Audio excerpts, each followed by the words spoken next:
Bismillahirrahmanirrahim. Rahimani wa rahimakumullah. Alhamdulillah, segala puji syukur marilah kita panjatkan kehadirat Allah Subhanahu tabaraka wa taala yang menentukan segala sesuatunya bagi kehidupan di seluruh alam raya ini. Di dalam perjalanan dakwah ini, seorang duat atau seorang dai itu harus jelas benderanya dan harus jelas pula tujuan daripada dakwah itu.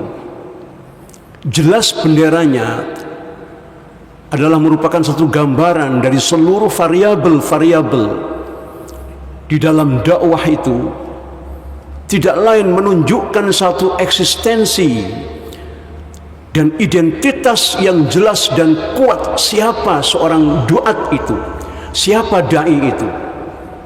Kemudian tujuan daripada declare atau memproklamirkan, mendeklar siapa dirinya, yaitu dengan menjelaskan daripada tujuan dakwah itu, sehingga dakwah itu betul-betul akhir daripada misi dakwah itu bisa dipahami oleh kaum muslimin. Bukan dakwah yang terpisah dari akarnya, yaitu kalimat la ilaha illallah, kemudian ngelantur kiri kanan berbicara yang tidak jelas ujungnya kemana, sampai di mana dakwah itu yang harus ditopang oleh dakwah seorang dai atau seorang duat itu. Maka ikhwan fillah ukhatal iman rahiman rahimakumullah, seluruh variabel di dalam dakwah ini, kata beliau, kata Dr. Abdullah Azzam, harus menunjukkan identitas dan tujuan atau benderanya jelas, ya. Karena bendera itu adalah bentuk suatu eksistensi dari satu kelompok masyarakat atau politik atau partai politik, bahkan negara. Jadi benderanya harus jelas, tidak boleh berubah-ubah, ya. Jadi ikhwan fillah ukhatal iman rahiman rahimakumullah, maka di dalam surat Al-Fath ayat 29 Allah Subhanahu wa taala berfirman untuk menggambarkan bagaimana Muhammad Rasulullah sallallahu alaihi wasallam mendidik para sahabat, kemudian memunculkan satu generasi yang luar biasa, di mana Allah berfirman, a'udzubillahi minasyaitonirrajim, Muhammadur Rasulullah walladzina amanu ma'ahu asyidda'u 'alal kuffar ruhama'u bainahum tarahum ruk'an sujjadan yabtaghu min fadlillah wa ridwan simahum fi wujuhihim min atharis sujud. Sampai sini dulu. Allah Subhanahu wa taala menerangkan kepada manusia bahwa sosok Muhammad sallallahu alaihi wasallam sebagai guru, sebagai orang tua, sebagai panutan, betul-betul mentransfer seluruh eksistensi kemanusiaan beliau kepada manusia yang lain, yang itu diterima secara jelas, tidak ragu-ragu, dan tidak ada pertanyaan-pertanyaan yang menimbulkan syak wa sangka, tidak ada keraguan sedikit pun. Sehingga prototipe dari Muhammad sallallahu alaihi wasallam sebagai manusia, bukan sebagai nabi, sebagai manusia, benar-benar menjadi hasil daripada prototipe yang unggulan, di mana keunggulan Muhammad sallallahu alaihi wasallam di ayat ini Allah katakan bahwa Muhammad Rasulullah sallallahu alaihi wasallam dan orang-orang yang bersamanya dari hasil tarbiyah, dari hasil pendidikan Muhammad SAW, memiliki sifat yang sama dengan beliau. Apa sifatnya? Asyidda walal kufar, ruhama'u bainahum. Benar-benar muncul sikap yang betul-betul sangat keras, asyidda, keras, sangat keras, alal kufar, waruhama bainahum, dan kemudian mereka berkasih sayang di antara mereka. Itu saja. Maka banyak para ahli antropologi atau ahli sejarah menggambarkan bahwa demikian proses yang cepat dari dakwah yang dibawa oleh Muhammad sallallahu alaihi wasallam, praktis 23 tahun saja, perubahan betul-betul, perubahan yang sangat luar biasa, satu revolusi dari kebudayaan, revolusi dari satu peradaban yang tadinya seluruh dunia ini tidak memiliki peradaban yang jelas. Mau digantungkan kemana peradaban itu? Dan Muhammad SAW membawa satu peradaban yang sama sekali brand new, benar-benar baru, dibawa oleh Rasulullah Muhammad SAW. Kenapa demikian? Ya karena wahyu dari Al-Quranul Karim, ya, yang dinul khalis. Wahyu itu adalah penuh dengan aturan-aturan ad-din yang khalis, yang tidak tercampur, yang suci, ya. Ayat-ayat Allah Subhanahu wa ta'ala yang suci, sehingga kesucian itu pun tergambarkan dari orang-orang yang betul-betul ingin bertakzim kepada Al-Quranul Karim.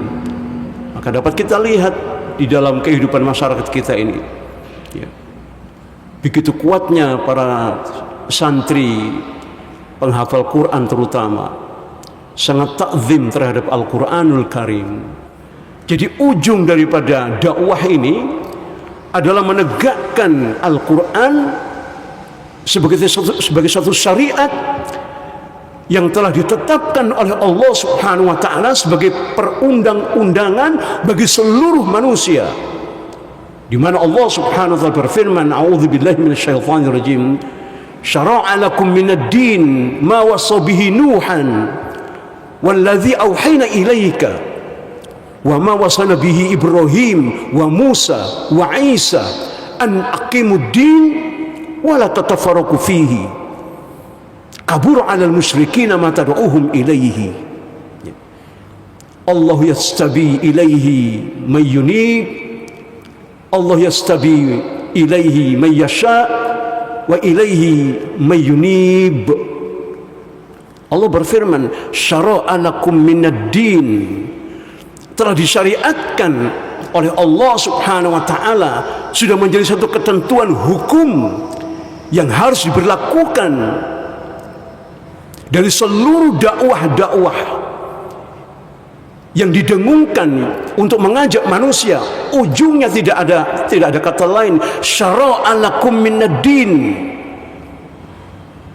Allah telah syariatkan dari seluruh dakwah-dakwah yang seluruh kaum muslimin, terutama para duat, para dai, ya. Maka kami menghimbau, ya para dai, jujurlah. Mari kita jujur. Terminal terakhir dari seluruh dakwah antum semua itu tidak lain untuk menegakkan an aqimuddin, untuk menegakkan din. Syara'a lakum minad din ma wassa bihi Nuha. Apa yang telah kami wahyukan kepada Nuh. Bayangkan, aturan Allah itu sudah berlangsung ketika di zaman Nabi Nuh, sudah ada aturan itu.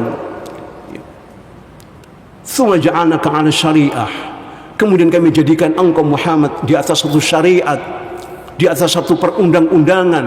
Di zaman Nabi Nuh itu sudah ada perundang-undangan itu, sudah ada aturan, dan aturan itu merupakan adalah peradaban. satu peradaban dari Allah Subhanahu wa taala yang maha suci, yang menurunkan aturan-aturan yang suci pula. Maka Allah berfirman, walladzina auhayna ilaika walladzi auhayna ilaika, dan itulah wahyu dari Nuh, kami wahyukan kepada engkau ya Muhammad,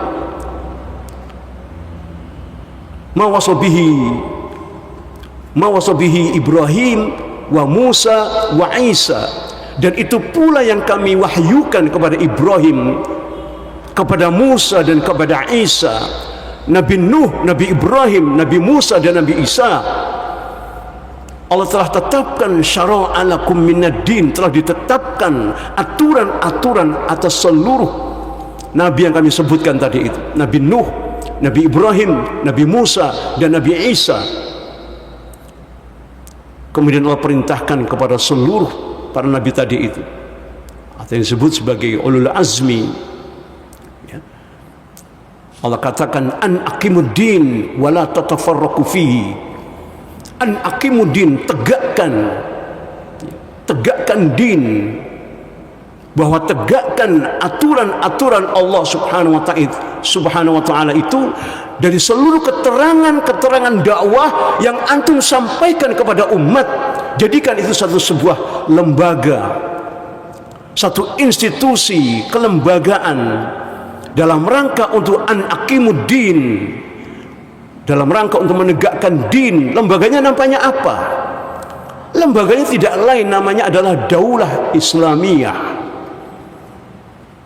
Saya punya pengalaman, para hadirin sekalian, mohon maaf.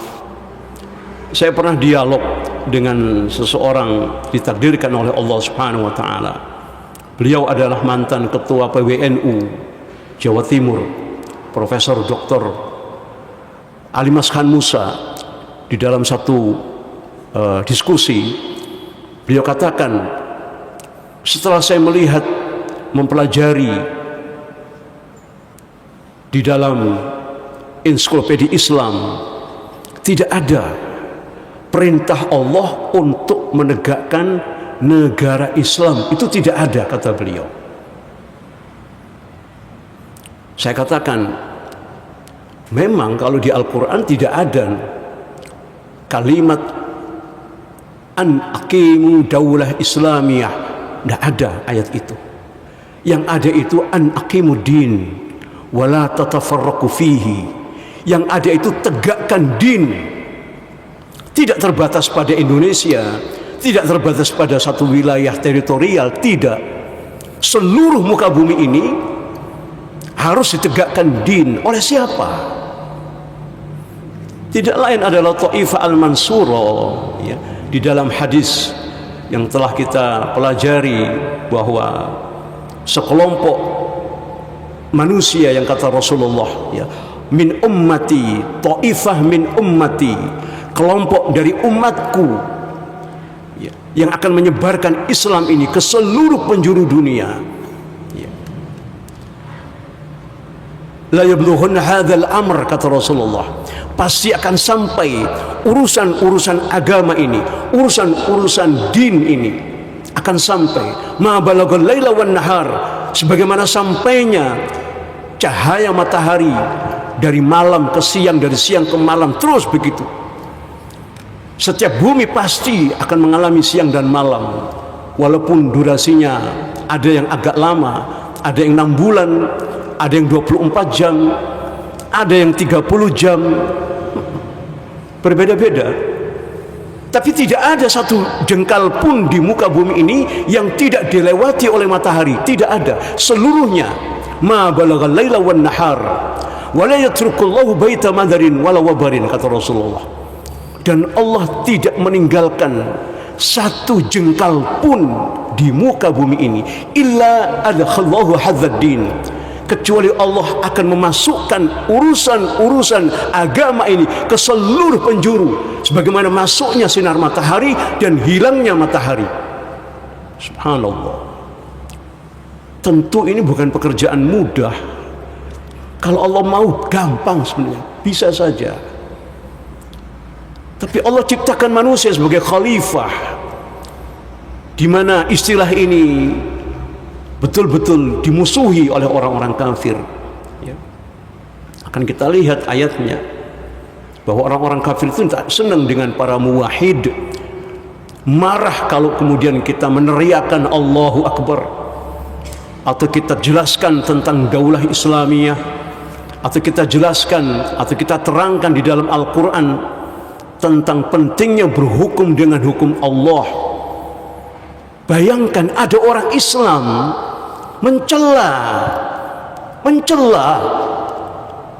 orang Islam yang lain yang menerasikan atau mendakwahkan tentang wa man lam yakum bima anzalallah fa ulaika humul kafirun fasikun zalimun. Ada orang Islam tidak senang dengan ayat ini. Ini penghinaan. Bayangkan, ada orang hafal Quran, suaranya enak, tidak suka dengan dakwah wa man lam yakum bima anzalallah fa ulaika humul kafirun. Tidak senang dengan ayat ini. Ada apa? Ada apa hatinya? Ada apa? Ngeri para jemaah sekalian, naudzubillahi min dzalik, ngeri. Kok bisa membacakan ayat, menerangkan ayat wa malam yahkum bima anzalallah, subhanallah, dibuli, subhanallah, diprovokasi umat ini. Wah, itu ayatnya Khawarij. La haula wala quwata illa billahil aliyil azim. Ini tuduhan orang-orang yang tidak punya alasan, tidak punya argumen, tetapi penuh dengan sentimen. Khalifah itu istilah di dalam Al-Quran, dan istilah itu suci dan berkaitan. Khalifah itu pasti berkaitan dengan hukum-hukum Allah, tidak bisa lepas. Masa ada khalifah berhukum dengan hukum Pancasila? Khalifah cap opo? Terus kemudian mau ditaati, naudzubillahi min dzalik. Ikhwan fillah uqatal iman rahimakumullah. Banyak du'atun ila abawi jahannam, kata Rasulullah. Ya. Banyak orang-orang yang disebutkan oleh Rasulullah, du'atun ila abawi jahannam. Ya. Mereka itu orang-orang yang hum min jildatina wa yatakallamuna bi alsinatina. Mereka itu sama kulitnya, kata Rasulullah, dengan kulit kita. Hum min jildatina, sama kulitnya dengan kita. Kulit manusia sama, bukan kulit buaya. Entah lagi kalau buaya darat, mungkin beda kulitnya. Naudzubillahi min dzalik. Sama kulitnya. Hum min jildatina wa yatakallamuna bi alsinatina. Dan kalau bicara sama dengan kita, menggunakan ayat, menggunakan hadis, tapi ayat dan hadis dipakai sesuai dengan hawa nafsunya, tidak dipakai sesuai dengan argumentasi dari Al-Quranul Karim. Ada apa kemudian kok ngamuk, marah dengan kalimat Al-Quran wa ma lam yahkum bima anzalallah fa ulaika humul kafirun fasiqun zalimun? Ada apa kamu marah itu? Kenapa? Apa alasanmu marah itu? Lalu menuduh sembarangan. Itu ayatnya Khawarij katanya. La haula wala quwata illa billahil aliyil azim. Hafal Quran, lulusan sarjana, tapi cara menalarnya tidak sesuai dengan wahyu Allah Subhanahu wa taala. Di mana nalarnya? Untuk apa dakwanya kalau begitu? Ikhwan fillah rahimakumullah. Jika dakwah itu bukan untuk dalam rangka an aqimuddin, untuk tidak menegakkan din, pasti dakwah itu untuk kepentingan dirinya, kepentingan partainya, dan kepentingan tauhid. Pasti itu, pasti. Wallahi pasti itu. Jika dia berdakwah tidak dalam rangka untuk an aqimuddin, tidak dalam rangka untuk menegakkan din, pasti dakwah itu untuk kemegahan pribadinya, untuk keuntungan pribadinya, untuk keuntungan partainya, untuk keuntungan para tauhid. Itu pasti. Naudzubillah min dzalik, tsumma naudzubillah. Sehingga mereka orang seperti ini memilih dan memilah-milah ayat yang sesuai dipakai. Tidak mau menjelaskan bagaimana Allah mewajibkan untuk berhukum dengan hukum Allah. Syara'a lakum minad din, telah disyariatkan di atas aturan Allah ini, mawasabihi Nuhan, apa-apa yang telah diwahyukan oleh Allah. Jadi ikhwan fillah uqatal iman rahimani rahimakumullah. Ya. Kembali kepada pembahasan kita di dalam kitab Tarbiyah Jihadiyah ini. Maka poin yang keempat saya kira sudah selesai, yaitu tentang penegasan, peneguhan eksistensi seorang duat, ya. Apa yang harus dia lakukan, apa yang dia harus ajarkan, apa yang dia harus bina kepada umat ini, dan apa tujuan dari pembinaan, dari dakwah yang diusung olehnya. Untuk apa dakwah itu? Jadi ikhwan fillah ukhtal iman rahimani rahimakumullah, itulah poin yang keempat, dan kita sampai pada poin yang kelima, yaitu tentang Rasulullah SAW membentuk satu kelompok di dalam kaum muslimin yang disebut Qaidah Shalabah. Qaidah Shalabah itu adalah artinya tim inti, ya. Satu tim di dalam umat Rasulullah SAW, ya, yang memiliki keistimewaan-keistimewaan, baik pribadinya, kemudian ibadahnya, ya.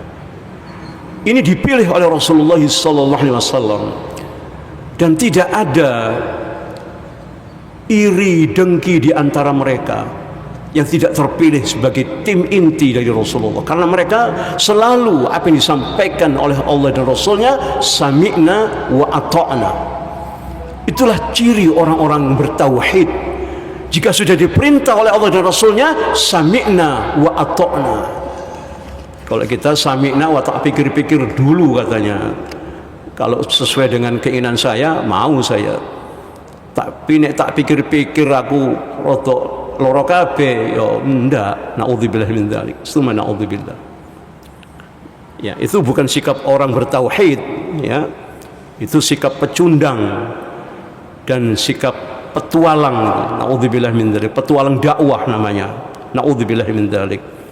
Yang enak disampaikan supaya dia mendapatkan tempat, ya, mendapatkan sanjungan, yang kira-kira menentang arus disembunyikan.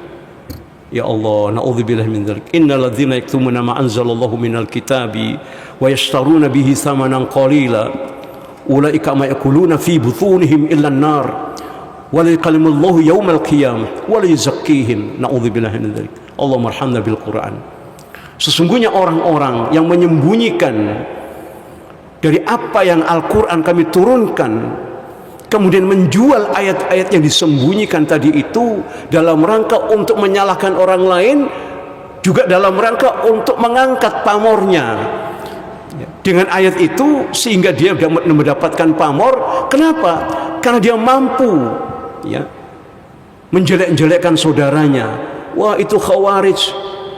Khawarij dari mana? Khawarij itu ada satu kesetaraan. Setaranya apa? Jika ada khalifah atau pemerintahan yang berdasarkan Islam, ya, maka jika ada yang keluar dari ketaatan atau keluar dari baiat, maka dia adalah khawarij. Sekarang saya tanya, kalau hari ini ada khawarij, di mana pemerintahan Islamnya, di mana? Khalifahnya di mana? Ulil amrinya di mana? Mana ulil amrinya? Sementara kalian teriak-teriak khawarij, mana ulil amrinya, di mana? Karena ketika itu Rasulullah SAW menjadi khalifah, menjadi ulil amri, lalu ada orang yang tidak mau taat dengan ucapan, ya Muhammad, adilah engkau. Marah Rasulullah. Selain aku, siapa yang bisa berbuat adil? Umar bin Khattab sudah menyiapkan pedangnya. Kata Rasul, tidak usah, jangan, biarkan dia.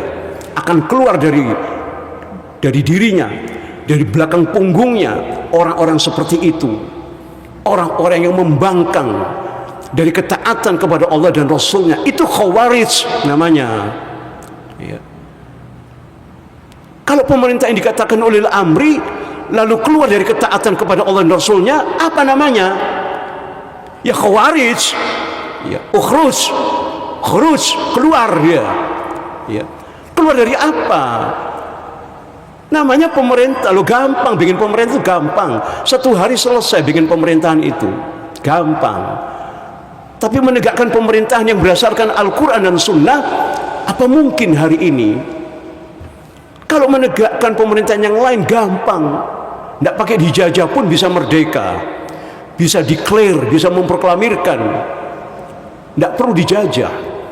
Tapi menegakkan untuk taat kepada Allah dan Rasulnya di dalam satu pemerintahan dan negara, ini yang belum ada.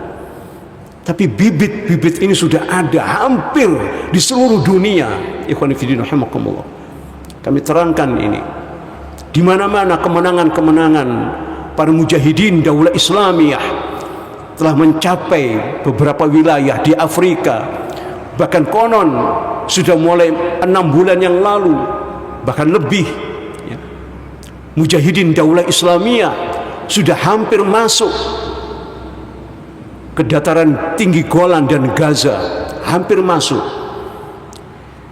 Tinggal menunggu saja.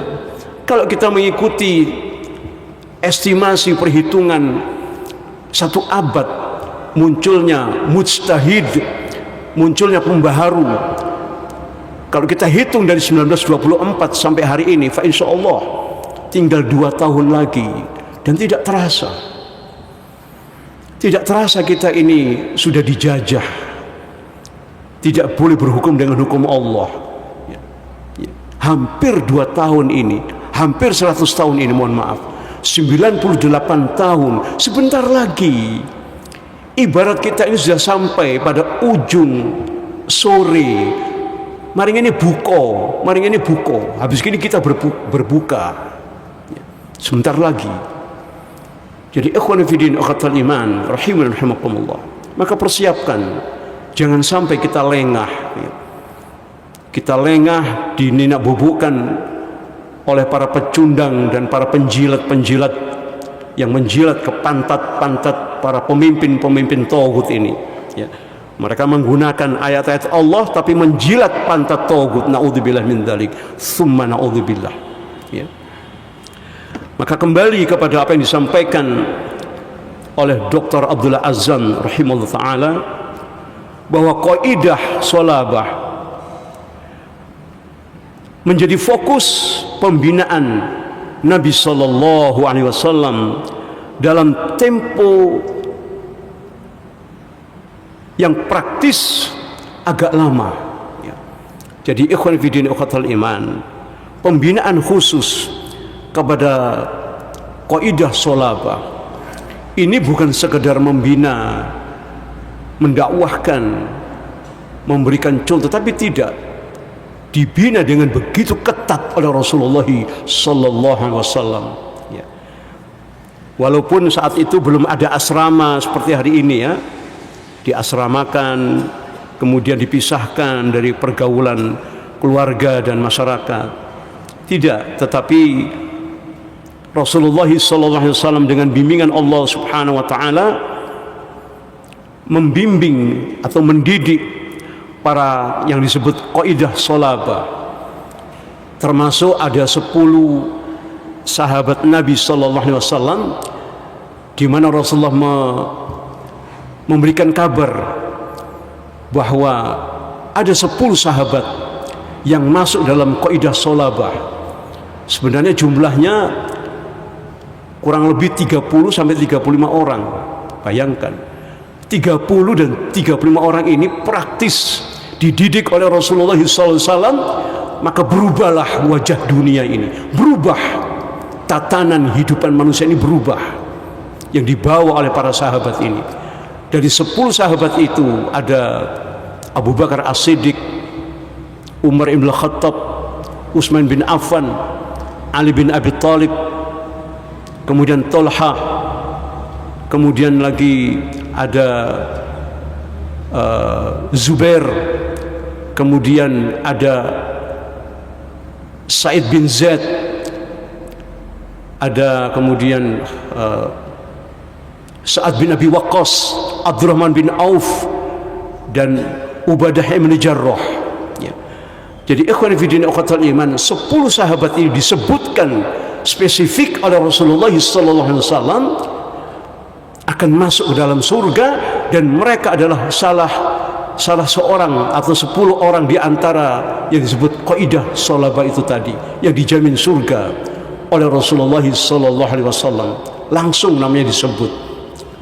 Tetapi secara umum para sahabat itu semuanya mendapatkan status yang jelas, radhiyallahu anhum wa radu'an, ya. Allah ridho kepada mereka dan mereka pun sudah ridho kepada Allah. Ada hubungan kalimat simbiotis atau simbiotik, ya. Jika sebabnya itu benar, maka akibatnya pun akan benar. Sebab yang mereka lakukan benar, ya, yaitu mereka ridho kepada Allah, maka akibatnya pun disebut oleh Allah. Allah sebutkan dulu akibatnya, radhiyallahu anhum. Ini akibatnya. Allah sebutkan, Allah ridho kepada mereka. Ada sebabnya. Apa sebabnya? Waradu'an. Subhanallah. Tidak mungkin Allah ridho dulu kalau tanpa pembuktian, dibuktikan oleh para sahabat, terutama pada para qaidah sholabah ini.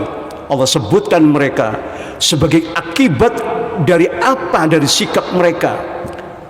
Radhiyallahu, ini akibatnya.